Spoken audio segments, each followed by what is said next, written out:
the week ahead.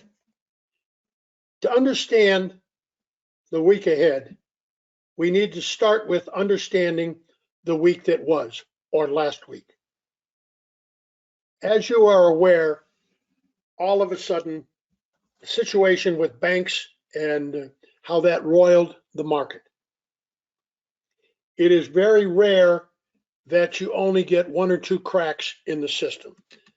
The odds are that we're going to have banking news permeate the market for some time going forward. It would be rare, very rare, if it was two or three things and it's done.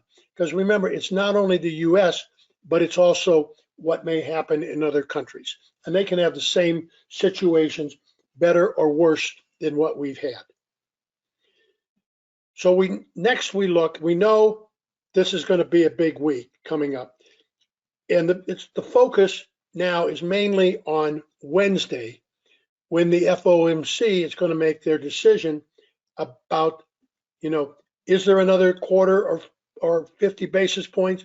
Are they going to stop? You've got half the world says they need to stop so they don't break the system anymore. You've got another portion that says they need to continue to hike at least 25 so they don't scare the system. I don't know the answer, nor do I have a bias. But understand that that's the main thing. Now, this weekend, something else was thrown into the equation that could impact the markets. I think Trump was out saying that he may be arrested on Tuesday. We know from the other news that they've been preparing for the potential riots, and he's called for, demonstrations to take back the country, etc. We don't know what that effect that may have on the market. So that we add that potential. It may not have anything, but we have to be aware of it. To what is going to happen on Wednesday with the FOMC. Now, we talked about understanding the week that was in order to have some perspective about what may occur on the week ahead. If you look on the graphic in front of you, you will see two distributions. You see an upper distribution, you see a large break, and you see a lower distribution. You will notice that the lower part of the upper distribution and the upper part of the lower distribution overlap. Now, look on the far right, the narrow profile is Friday. Friday is an inside day. An inside day is a form of balance. When the market shows or demonstrates balance, the message it is delivering to all of us is the market wants more information before it begins its next directional move.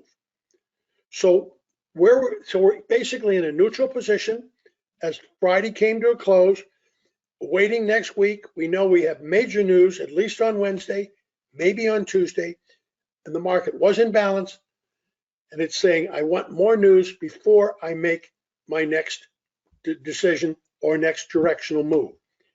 So that we start off on Monday, and who knows what, people may get in their head or what may happen overseas on Monday. An inside day to start the week, you want to go with any breakout from the inside day. It's what we had called the balanced trading guidelines. So if, go with a break from the inside day, fade or go against a break that fails. So for example, if the market attempts to auction above the Thursday, Friday high and fails, then the odds are that it's a short and the market will rotate back down towards Friday's low. If the first move is towards the low and it goes below it and comes back in, the odds are we rotate back up.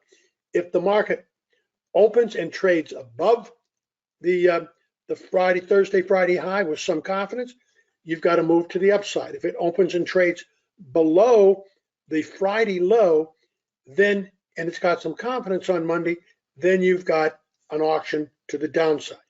But right now, as we enter next week, we got short-term balance in the form of an inside day. The market is saying, I want more information before I make my next directional move. And we know we have serious information coming next week. Go into the week with no bias.